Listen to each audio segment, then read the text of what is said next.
अयोध्या में रामनवमी के मौके पर रामलला का सूर्य की किरणों से तिलक किया गया, जो बहुत ही अलौकिक रहा। जिसने भी देखा वो देखता ही रह गया। वही रामनवमी पर हर राज्य में भक्त प्रभु श्री राम की भक्ति में लीन रहे।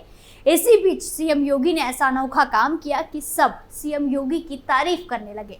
वहीं ऐसे पावन मौके पर कुछ लोगों के सीने में आग लगना तो लाजमी है, तो कई सारे लोगों की बौखलाहट भी देखने को मिली। तो एक एक करके सब कुछ आपको बताते हैं। नमस्कार, कैपिटल टीवी में आपका स्वागत है और मैं आपके साथ प्रिया बिस्ट।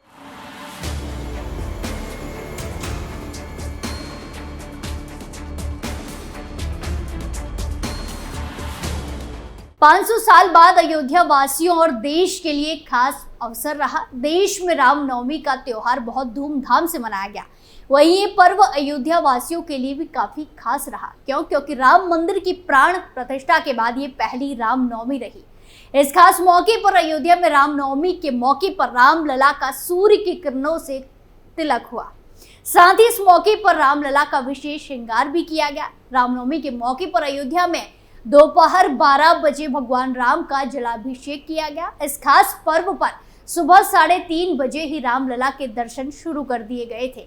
वहीं आपको बता दें कि आध्यात्म और विज्ञान का संगम अनोखा था, जहां 500 साल बाद अभिजीत मुहूर्त में रामलला के विग्रह का सूर्याभिषेक किया गया। इस वजह से राम मंदिर में बड़ी संख्या में भक्त पहुंचे। इस सूर्य अभिषेक के दौरान तकरीबन 4 से 6 मिनट तक रामलला की मूर्ति के मस्तक पर सूर्य तिलक किया गया। सूर्य की रोशनी रामलला पर इस तरह पड़ी मानो भगवान राम को सूर्य तिलक लगा रहे हो। इस दृश्य ने हर किसी का मन मोह लिया। सूर्य तिलक के लिए जो तरीका अपनाया गया था उसके बारे में जरा आपको बताते हैं। सूर्य की रोशनी मंदिर के तीसरे तल पर लगे पहले दर्पण पर पड़ी। यहाँ से रोशनी परिवर्तित होकर पीतल की पाइप में पहुंची। पीतल के पाइप में लगे दूसरे दर्पण से टकराकर 90 डिग्री पर पुनः प्रवर्तित हुई। फिर पीतल की पाइप से जाते हुए ये किरण 3 अलग अलग लेंस से होकर गुजरी और फिर लंबे पाइप के गर्भगृह वाले सिरे पर लगे शीशे से ये टकराई। गर्भगृह में लगे शीशे से टकराने के बाद किरण ने सीधे रामलला के मस्तिष्क पर 75 मिलीमीटर का गोलाकार तिलक लगाया और निरंतर 5 मिनट तक प्रकाशमान रही। वहीं चुनावी व्यवस्था के बावजूद देश के प्रधानमंत्री नरेंद्र मोदी ने रामलला के इस अद्भुत सूर्य तिलक के दृश्य को लाइव देखा। प्रधानमंत्री मोदी ने रामलला के अद्भुत सूर्य तिलक के दृश्य को लाइव देखते हुए अपनी तस्वीरों को सोशल मीडिया प्लेटफॉर्म एक्स पर शेयर किया और लिखा कि नलबाड़ी की सभा के बाद मुझे अयोध्या में रामलला के सूर्य तिलक के अद्भुत और अप्रतिम क्षण को देखने का सौभाग्य मिला।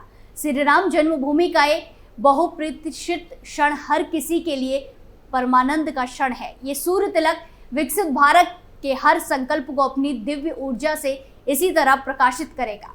दरअसल लोकसभा चुनाव को लेकर जारी प्रचार अभियान के तहत प्रधानमंत्री मोदी ने बुधवार सुबह असम के नलबाड़ी में चुनावी जनसभा को संबोधित किया और इसके बाद उन्हें त्रिपुरा के अगरतला में चुनाव जनसभा करी। लेकिन भगवान राम के परम भक्त प्रधानमंत्री नरेंद्र मोदी ने असम के नलबाड़ी में रैली को संबोधित करने के बाद रामलला के सूर्य तिलक के अद्भुत दृश्य को लाइव देखने का फैसला किया, जिसकी तस्वीरों को उन्होंने सोशल मीडिया पर शेयर करते हुए अपनी भावनाएं भी व्यक्त की है।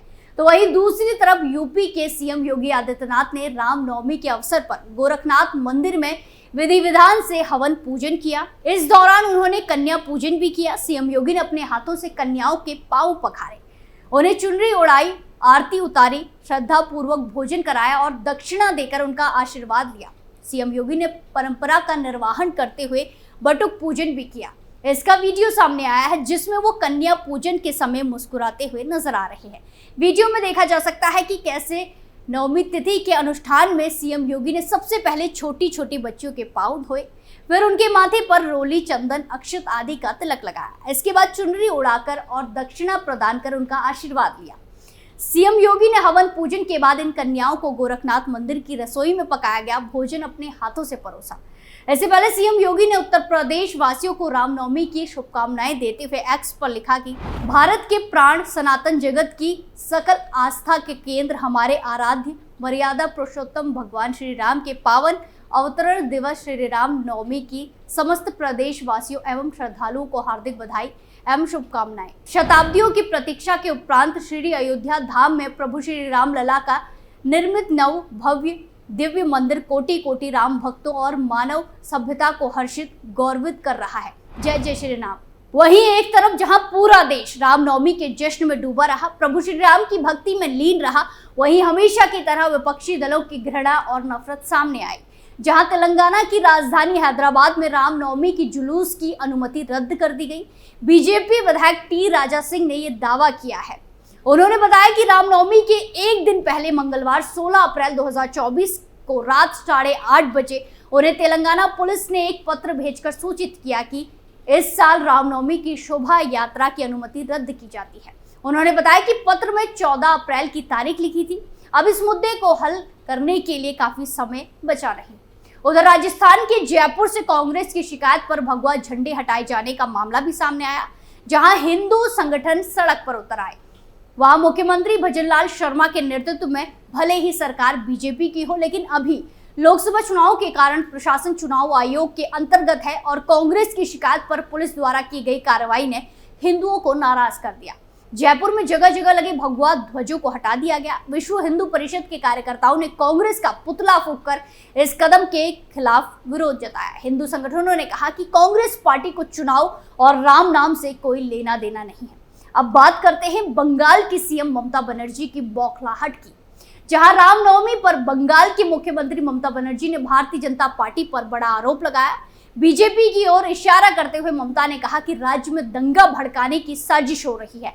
ममता बनर्जी ने बुधवार को आरोप लगाया कि रामनवमी के मौके पर राज्य में दंगे भड़काने की साजिश रची जा रही है। पिछले साल की रामनवमी के जश्न में राज्य में हिंसा हुई थी, जिसे बीजेपी और तृणमूल कांग्रेस के बीच बड़े पैमाने पर टकराव हुआ था। वहीं फिर बीजेपी वाले कहां चुप बैठने वाले थे। ममता बनर्जी अपनी रैलियों में मुसलमानों को रामनवमी पर ठंडा रहने की हिदायत दे रही थी, लेकिन उनके बयान ऐसे थे कि जैसे रामनवमी पर दंगा होना तय हो।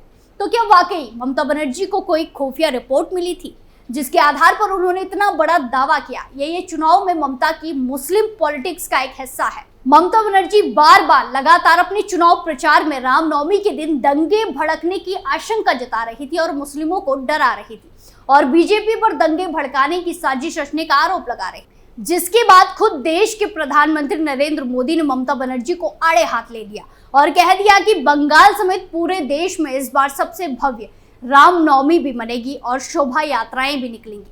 वहीं बीजेपी के राज्यसभा सांसद और प्रवक्ता सुधांशु त्रिवेदी ने कहा कि पश्चिम बंगाल की सीएम ममता बनर्जी ने सोशल मीडिया पर एक पोस्ट कर शांति बनाए रखने की अपील की है। ये रामनवमी के त्योहार का अपमान है, क्योंकि अन्य धार्मिक अवसरों पर ममता बनर्जी ने शांति का संदेश दिया है, लेकिन यहाँ आप शांति बनाए रखने के लिए पूछ रहे हैं। शांति और समृद्धि का संदेश देने के बजाय ऐसा करके आप भारतीय और सांस्कृतिक सनातनी संस्कृति को अपमानित करने की कोशिश कर रही हैं। लेकिन ऐसे में सवाल ये है कि क्या बंगाल में वाकई रामनवमी पर दंगे होने की आशंका है या ममता बनर्जी जानबूझकर दंगे होने का डर दिखा रही थी? हो सकता है कि ममता बनर्जी के पास वाकई कोई खुफिया जानकारी हो कि रामनवमी पर दंगे हो सकते हैं, लेकिन राजनीतिक विश्लेषक इसके पीछे ममता बनर्जी की पॉलिटिक्स भी मानते हैं और इसके पीछे दो कारण हो सकते हैं। पहला तो ये कि अगर चुनाव के दौरान दंगे भड़कते हैं तो बीजेपी को इसका राजनीतिक फायदा हो सकता है, क्योंकि अगर दंगे हुए तो बंगाल में धार्मिक ध्रुवीकरण बढ़ेगा, जिसका नुकसान टीएमसी को होगा। और दूसरा कारण ये कि रामनवमी पर दंगे का डर दिखाकर ममता बनर्जी ये दिखाना चाहती है कि वो ही मुस्लिमों की सबसे बड़ी हितैषी है। वो चुनाव को पूरी तरह से टीएमसी बनाम बीजेपी करना चाहती है ताकि मुस्लिम वोटर्स एकजुट होकर टीएमसी को वोट दें।